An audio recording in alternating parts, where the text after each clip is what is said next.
So, how did this all begin? 1975. That's me. I was just your average kid growing up in Australia. And like any little kid, I was learning to walk while wearing a nappy, running around my nan's front yard, getting buried in sand at the beach, and playing with toys. But not just any toys. I was growing up at a time when one of the biggest cultural phenomenons was impacting the world. Star Wars. The 1977 sci-fi classic and its sequels not only changed the face of cinema, but the toy industry as well. I was in the right place at the right time for this juggernaut of pop culture to change my life forever, as this blurry footage proves. Just me and some of the original Star Wars figures, most of which I still have today. There's even an old Star Wars spaceship that's been stuck on my mum's tree for the last 30 years. Sorry, Mum. I did have other interests though. Cricket, drawing, cats, TV shows like Sooty, Battle of the Planets, Astro Boy and Inspector Gadget. I was obsessed with Tintin, but it always came back to Star Wars. That was until the Transformers came along, one of the best things to happen to a kid in the 80s. I watched the cartoons, read the comics, collected the toys, still got most of those. I didn't mind a bit of G.I. Joe for a while there too. Then it was around 1985 when our family got our first VHS player. And that was when my intense interest in movies really began. Now, Nightmare on Elm Street was the first horror film I ever watched on home video. Its effect on me was profound. And my obsession with the movie's villain, Freddy Krueger, began. The posters, the t-shirts, the red and green striped jumper I made my nan knit for me, the homemade glove. Freddy's initial impact has stayed with me my entire life. My love of movies grew deeper as the years went on, and I became a fan of the Friday the 13th series, the Halloween series, the Psycho series, the Die Hard series, the Terminator series, Robocop, the Matrix series, the Scream series, Avengers, Batman, Transformers, the Star Wars prequels and sequels, and my favourite film of all time, Memento.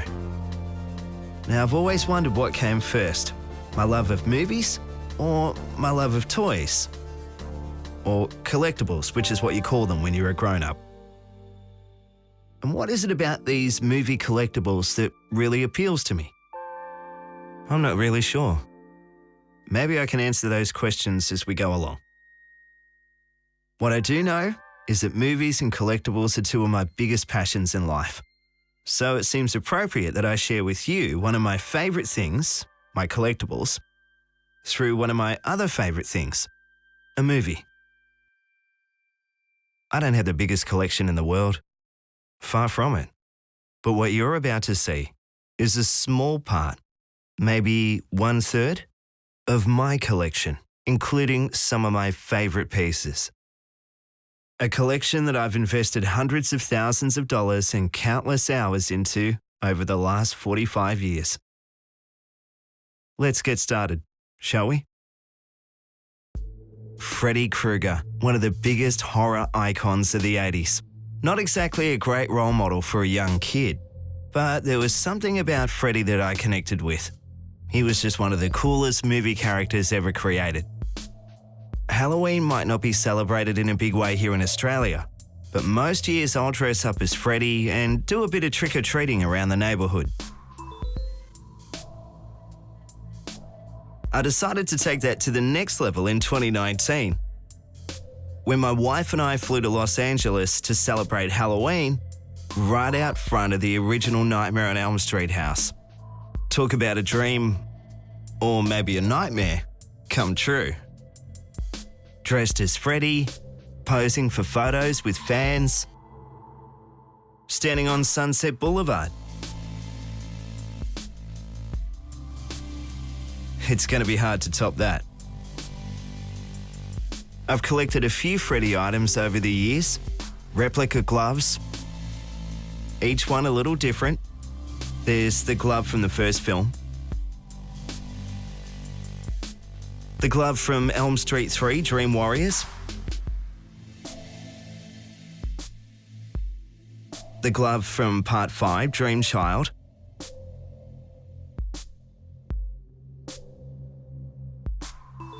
and the glove from Part 6, Freddy's Dead.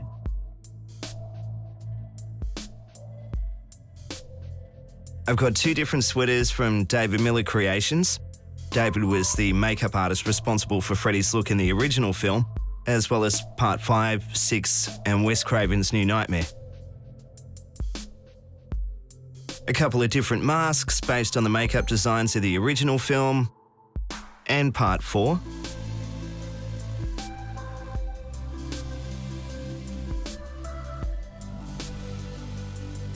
There's two different quarter-scale Sideshow Collectibles premium format statues.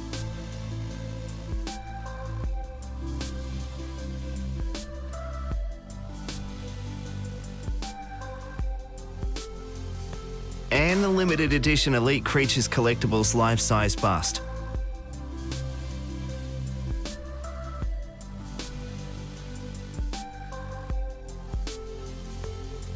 There's only 700 of these worldwide.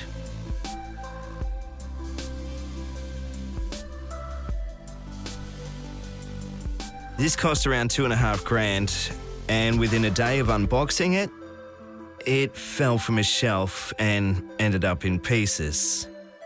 Lucky it was insured. I managed to get a second one to display in my cinema room, and I did an okay job of repairing the other one, which now lives in my recording studio.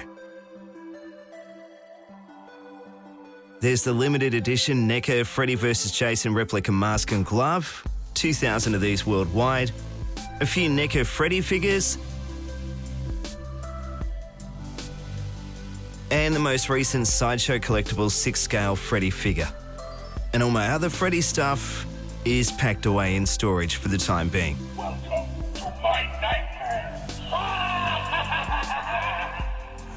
Can't forget the other great 80s slasher, Jason Voorhees from the Friday the 13th series. I've got a handful of my many pieces on display. The Sideshow Collectibles quarter-scale premium format Legend of Crystal Lake exclusive edition statue. A replica of the Part 6 hockey mask from fiberglassmasks.com. The Sideshow Collectibles quarter-scale premium format statue from Freddy vs. Jason. And the 18-inch NECA figure based on Jason's look in the 2009 reboot. Now, I want to talk about another one of my favourite movie characters, Norman Bates from the Psycho movies, brought to life by the incredible Anthony Perkins. Psycho will always be known as the film that changed cinema and features arguably the most famous scene in movie history. My experience with Psycho was a little different. I saw the sequel first and was an instant fan.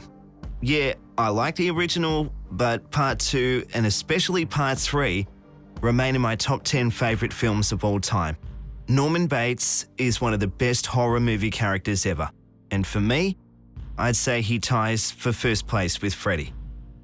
There's not a lot of Psycho collectibles, unless you include this Norman Bates figure from McFarlane Toys. But I've managed to accumulate quite a few different DVD and Blu-ray releases of each film, soundtracks on CD and vinyl, the Polar Lights model kit, and the limited edition German Blu-ray box set. This thing is so cool. With everything from replica Bates Motel Do Not Disturb signs, notepads, and posters. I've got the souvenir Bates Motel towel, and while I was in LA in 2019, I found Anthony Perkins' star on the Hollywood Walk of Fame, and I swung by the original house at Universal Studios. I guess I can tick that one off the bucket list too. And rounding out the horror collection, Michael Myers, the masked killer from the Halloween series. I visited the original Michael Myers house in Pasadena, found the hedge Michael hid behind in the original film, and I managed to get my hands on some replica masks.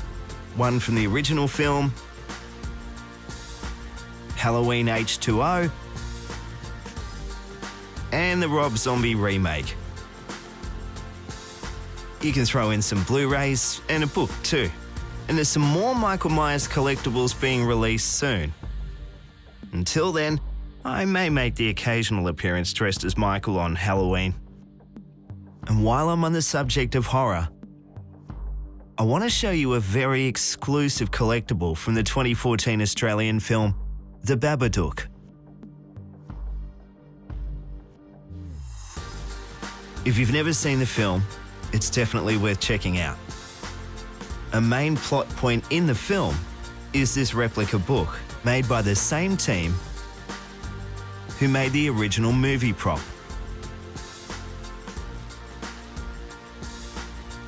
This replica book was in development for over 2 years. It's completely handmade and is one of the most unique pieces in my collection. This is a first edition, one of 2,000 released worldwide, signed by the director, and already fetching massive prices on the secondary market. Good old Hollywood.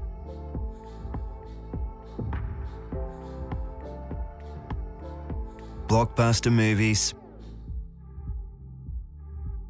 Iconic movie characters. Collectible companies are always ready to churn out high-end pieces from the biggest films for people like me to spend their hard-earned cash on. And let's be honest, these are the pieces that collectors live for. Like the Enter Bay HD Masterpiece Collection, the battle-damaged T-800 quarter-scale figure from Terminator 2,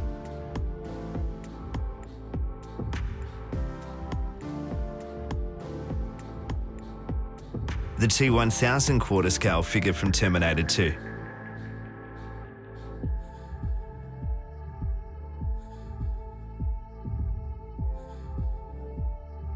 And the Joker quarter-scale figure from Dark Knight. Now, I wasn't keen on the original head sculpt that came with the figure, so I purchased a very rare alternate head sculpt that cost me more than the figure itself. Worth it though. The resemblance is incredible. And the final Enter Bay HD Masterpiece figure in my collection, the quarter-scale Batman from The Dark Knight.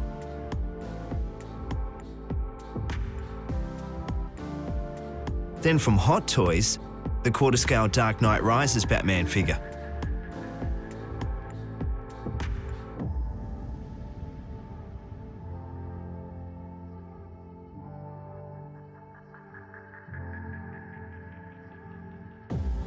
Hot Toys also released a stack of 1/6 scale Dark Knight and Dark Knight Rises figures. Selena Kyle, aka Catwoman,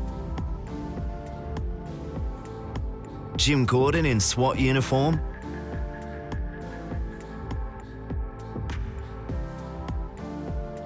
Bane, John Blake,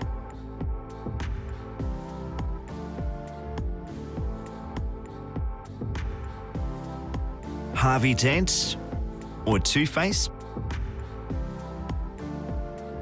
the Joker DX version, Batman DX version, Virtual Toys Weapon Advisor, or Lucius Fox figure, Hot Toys Alfred Pennyworth, another version of Jim Gordon,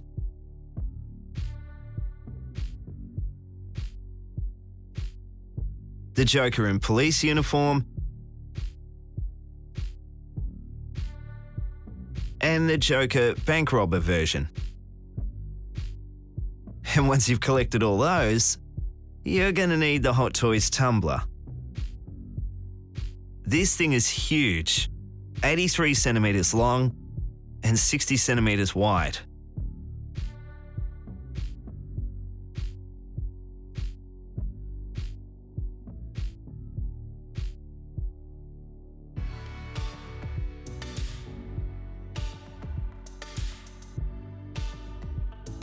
The Hot Toys Batpod is pretty awesome too.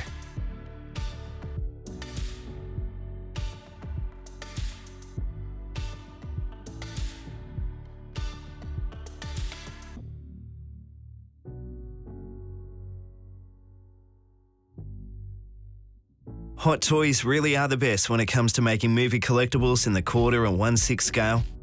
Have a look at these Terminator 2 figures. The Battle Damage 1/6 scale T800 with liquid metal T1000.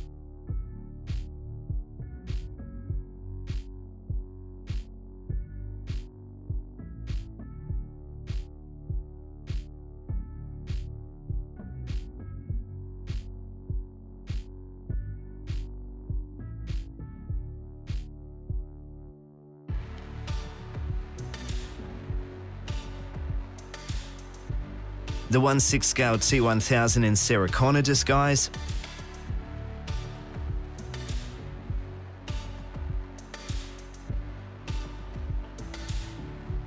The 1/6 scale T1000.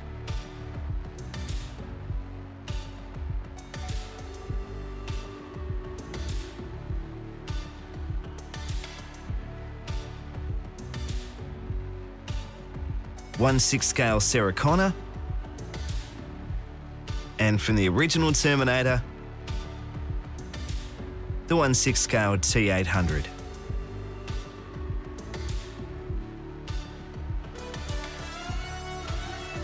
Here's a couple of favourite characters from my childhood from the Toys Alliance Transformers line. Mega Action Optimus Prime and the Mega Action Megatron. These two are around 18 inches tall and super chunky.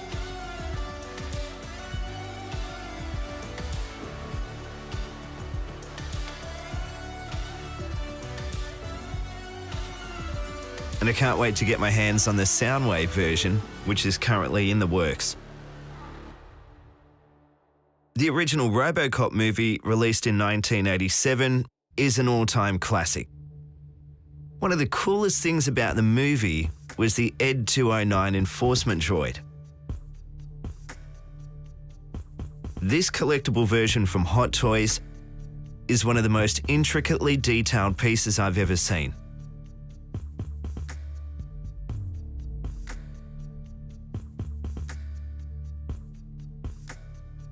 No matter which angle you look at it, you're bound to see something cool. This is definitely one of the favourites in my collection.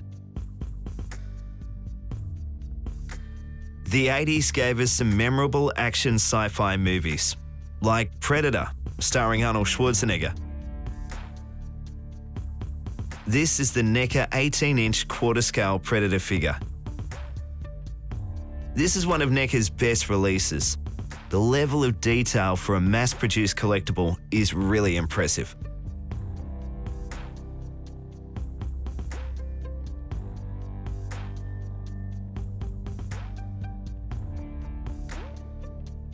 Let's take a look inside some of my IKEA Detolf display cases. Now I can tell you, these glass cases are a collector's dream.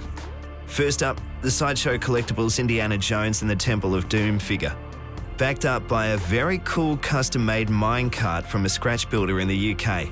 I'm very lucky to have one of these in my collection. We'll see another one of his pieces a little later. I'm not a huge Superman fan, but I do like this Man of Steel 1/6 scale figure from Hot Toys.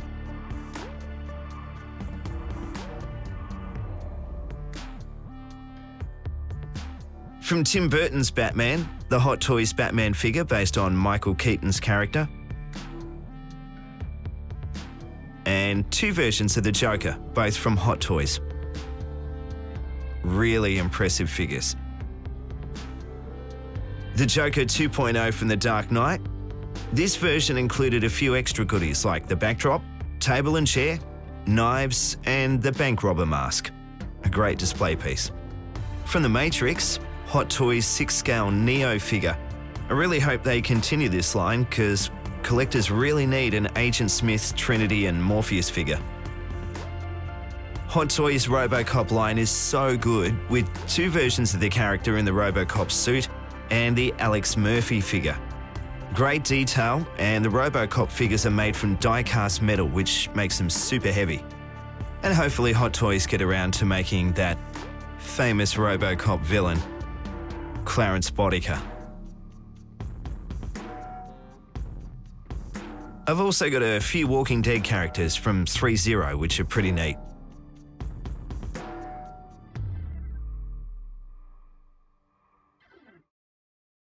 Okay, so this is probably the bit you've been waiting for. How do I explain my relationship with Star Wars?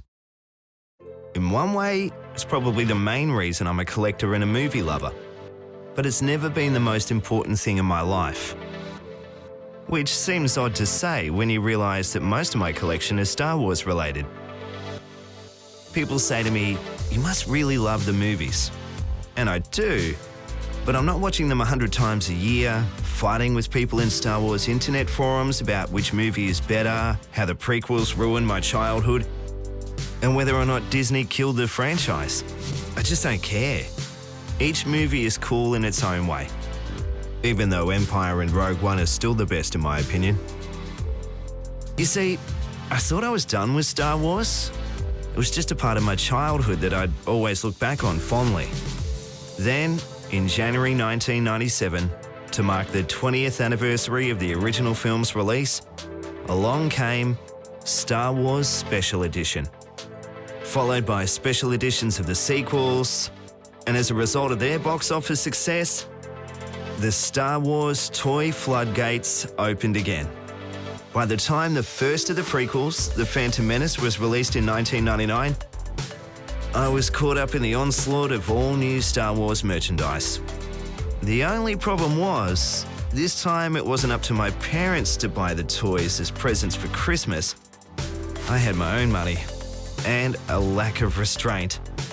So, for the last 23 years, collecting Star Wars figures and other merchandise has become a full-blown addiction.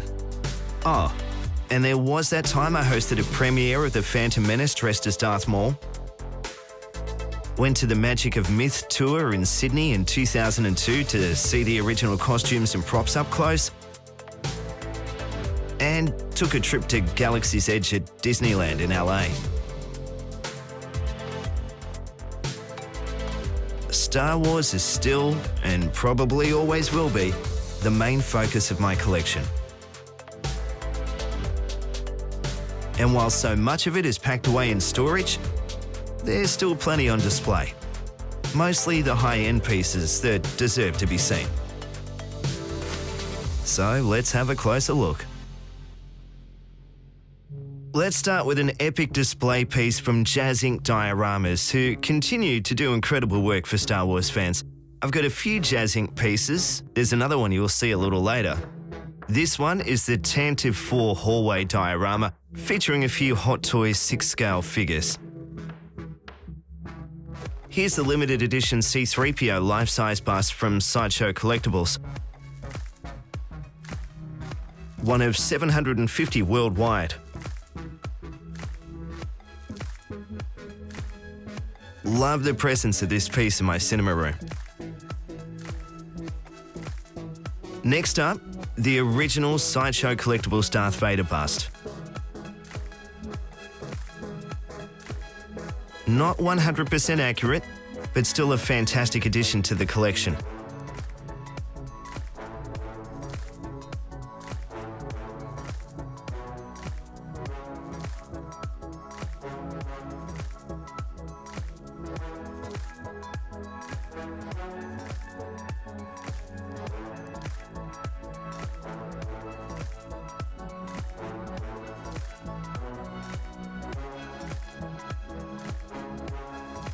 Great detail, and the included Anakin portrait takes this piece to the next level.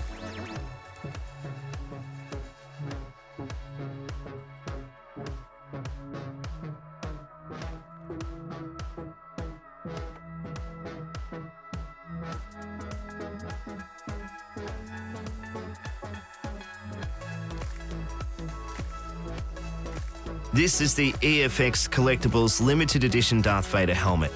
Now this is cast from a mold of the actual screen-used helmet from the original Star Wars. It's an exceptional piece. The display base looks awesome. The helmet is made from fiberglass and there's only 1,000 worldwide.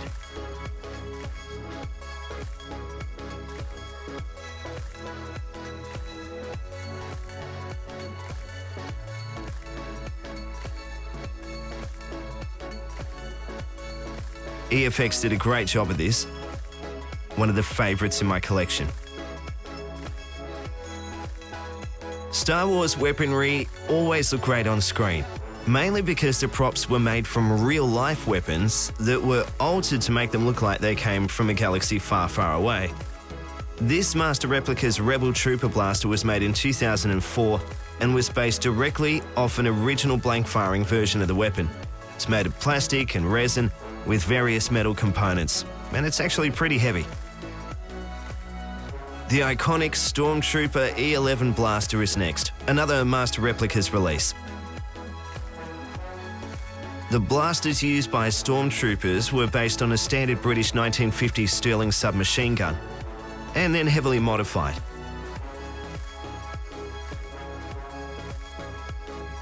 This piece is made from a combination of machined steel, die-cast zinc, and injection-molded ABS parts. Again, it's got a bit of weight to it.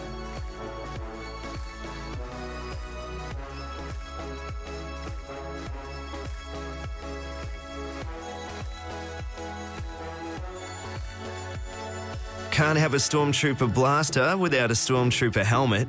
This is the Master Replica's limited edition Hero Stormtrooper helmet from A New Hope. Made from fiberglass, this helmet is cast from an actual stunt helmet from the Lucasfilm archive that was used in the original film. The plaque says 2,500 were made, but that was actually revised to 1,048, making this just that little more sought after.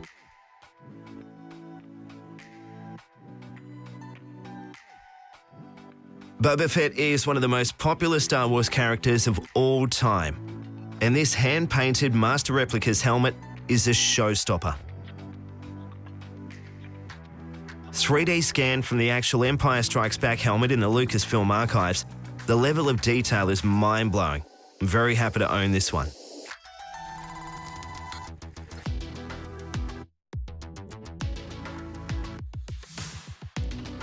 And from the helmet to the bounty hunter himself, here's the Hot Toys quarter-scale Boba Fett figure.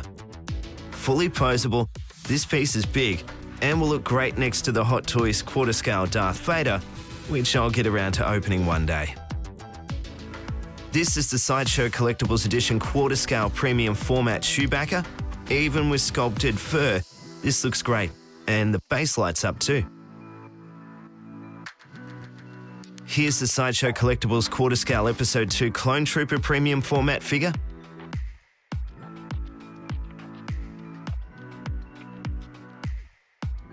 And another one of my favourite pieces, the Sideshow Collectibles quarter-scale C-3PO and R2-D2 Collector's Edition premium format figures. These guys look amazing, and the added LED light features really set them apart.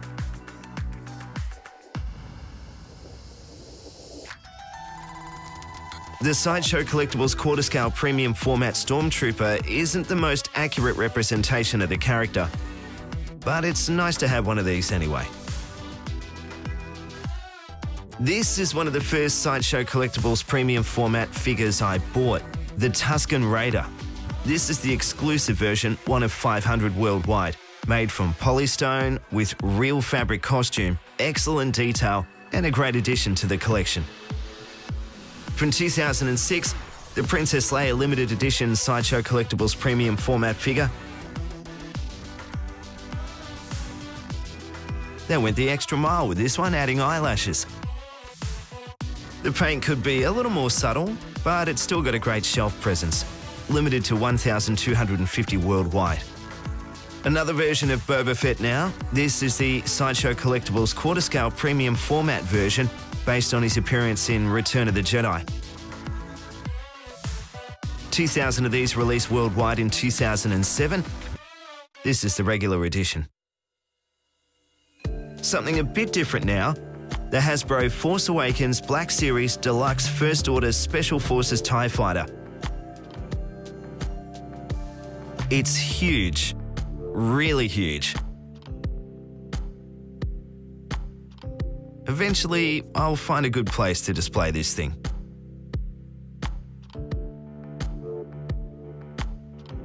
Now, I've called in my wife to help with this next bit, because she's got prettier hands than me. Here's the 2005 Master Replicas Darth Vader Force FX lightsaber. Their 2004 Luke Skywalker version from Empire Strikes Back, and the 2006 Darth Maul Force FX lightsaber. Can be operated in the battle damage form or combined in the double blade style, which measures over 7 feet in length. And here he is in 6 scale form from Hot Toys, as we run through a few of my display cabinets. Each of the figures on display in these cabinets ranged in price from $300 to $700 Australian dollars when I first bought them. Hot Toys Empire Strikes Back Darth Vader. Hot Toys Rey, Finn and BB-8 from The Force Awakens. Hot Toys Rogue One Death Trooper and Jedha Patrol Stormtroopers. Hot Toys Episode 3 Deluxe Obi-Wan Kenobi and the Attack of the Clones Yoda figure.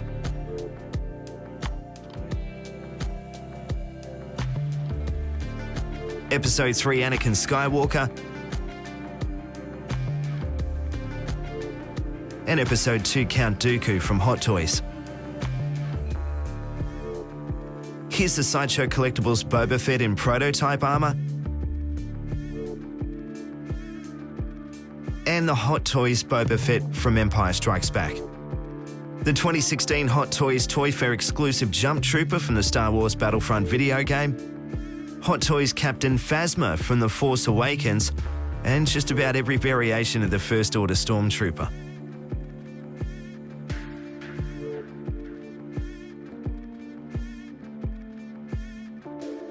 Here's a display featuring some early Sideshow Collectibles 6-scale figures. Gamorrean Guards, Princess Leia in Boosh disguise, Boba Fett, Han Solo in Carbonite, and the Jabba the Hutt Palace Creature Pack. Remember the Indiana Jones minecart you saw earlier? Here's the other diorama piece I mentioned, the 6th scale swing bridge.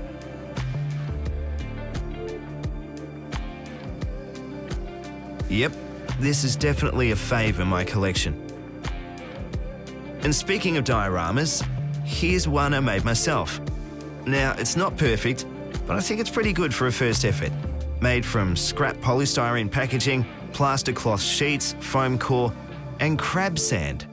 It's a pretty good Jedha backdrop for these Hot Toys Rogue One figures, K2SO, Jyn Erso, and Chirrut Imwe. Here's the Sideshow Collectibles Scout Troopers, Speeder Bike, and Return of the Jedi Luke Skywalker in Endor outfit.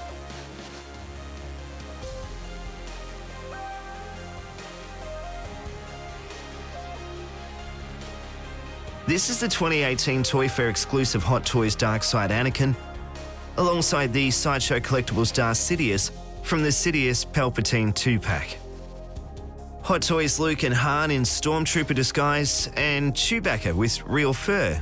This is the figure my wife is obsessed with because I won't let her brush his fur. I love these two, the Bandai die-cast metal C-3PO and R2-D2. These are very heavy, and the extra quality was reflected in the price. One of Sideshow Collectibles' best figures, the 6-scale General Grievous. From Rogue One, the Short Trooper, TIE Fighter pilot, and Jyn Erso in Imperial disguise. More Hot Toys Rogue One figures, another Death Trooper, Stormtrooper, and Darth Vader, one of my favourite 6-scale Vader figures. Hot Toys Yoda from Empire Strikes Back, Sideshow Collectibles Luke Skywalker in Snowspeeder outfit, and the Hot Toys DX07 Sideshow exclusive Luke Skywalker in Bespin outfit. Hot Toys Death Star Gunner, Sideshow Collectibles TIE Fighter pilot, Hot Toys Governor Tarkin figure, and the Sideshow Collectibles R5J2 Imperial Astromech droid. Here's the Sideshow Collectibles Luke and Han in Hoth outfits, brown jacket version of Han, and the blue jacket version is still sealed in storage, and the Hot Toys Leia in Hoth outfit. The Hot Toys Snowtroopers from the Twin Pack, and the Sideshow Collectibles AT-AT driver, which is definitely one of Sideshow's best.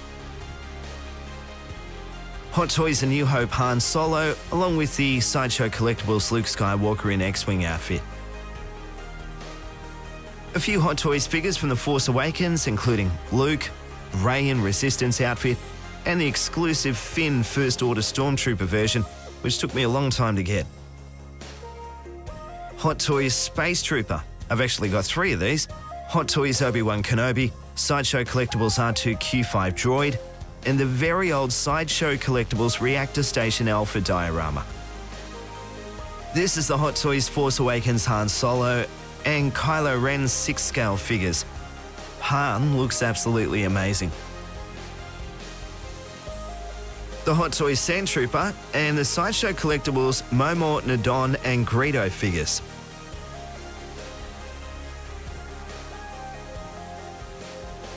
And here's 2 of these 6 Sideshow Collectibles Cantina Band members in my collection. I'll get around to displaying the other 4 one day. And from Sideshow Collectibles, IG-88, Zuckuss, Bosk, Dengar and Forlom, as well as the Hot Toys Episode 5 Boba Fett figure and the Sideshow Collectibles Han Solo in Carbonite with LED light-up features. And the character who paid big money to have the Carbonite-encased Han hanging from his palace wall? Jabba the Hutt. Here's the Sideshow Collectibles 6-scale Jabba the Hutt and Throne diorama. Jabba is rotocast plastic, which makes him solid but lightweight, and the throne is made from polystone, which is very heavy.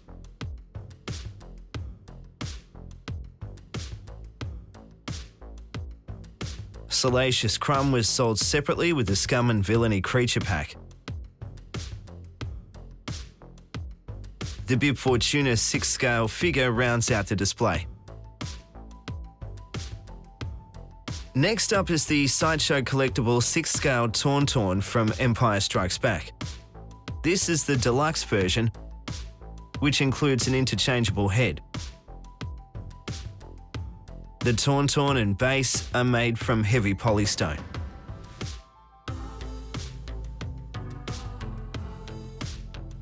Heaps of detail on this piece and looks great with the Sideshow Collectibles Luke Skywalker in Hoth gear in the saddle. Sideshow Collectibles also produced the 6th-scale Imperial Probe Droid in 2014. Featuring lights and sound, this is the perfect addition to the rest of Sideshow's Hoth releases.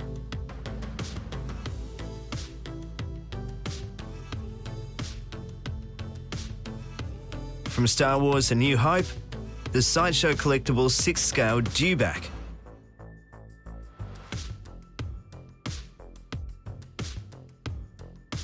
Like the Tauntaun, this is made from polystone and is really heavy and big. A really imposing piece, topped off with the Sideshow Collectibles 6-scale Sand Trooper.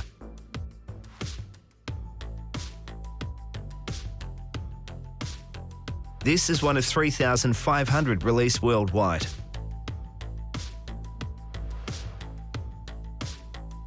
Here's another impressive Master Replicas piece, the Han Solo blaster from Empire Strikes Back, made from die-cast metal, a machined aluminium muzzle, and injection molded plastic for the handle. 3,000 released worldwide and fetching huge prices on the secondary market. This looks and feels like the real deal. This was the first really expensive quarter-scale premium format purchase I made, the Speeder Bike and Biker Scout from Return of the Jedi. I paid around $2,500 for this. It's massive, made from heavyweight polystone and metal. One of 1,500 released in 2007, it's an attention-grabbing display piece that features some incredible detail. And now, another Jazz Inc. diorama. The Jazz Inc. Carbon Freezing Chamber diorama from Empire Strikes Back. Made from metal and perspex with LED lights, this is a monster display piece. The claw is movable, and the display options are endless when you combine a Hot Toys 6-scale Luke Skywalker in Bespin outfit, Hot Toys Darth Vader, or the Sideshow Collectibles Han in Carbonite.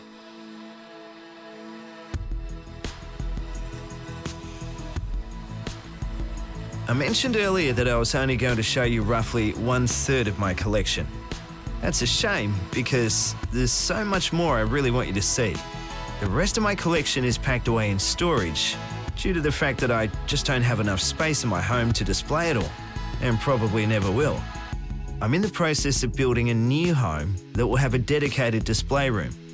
But even then, I'll probably need to start selling some of the excess collectibles I've accumulated over the years, because it just won't fit. One question I get asked a lot: what's it all worth? Well, a collectible is only worth what someone is prepared to pay for it. But I never bought this stuff with the intention to sell it. And if I do, I doubt I'll recoup every dollar I ever spent. But it'd be nice to make a little profit somewhere along the way. Although, I think I'll hang on to this replica jacket that Ryan Gosling wore in the movie Drive. And a few other bits and pieces. There's the Hot Toys 6-scale Avengers figures, like the Hulk and Nick Fury. A few more Sideshow Collectibles Star Wars premium format figures. Transformers. The list goes on and on.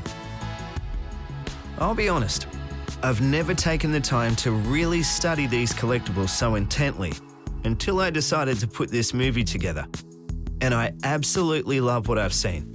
It's made me realize that I can't wait to unpack the rest and rediscover them all over again. I mean, it's been over a decade since I've seen these. These ones. These.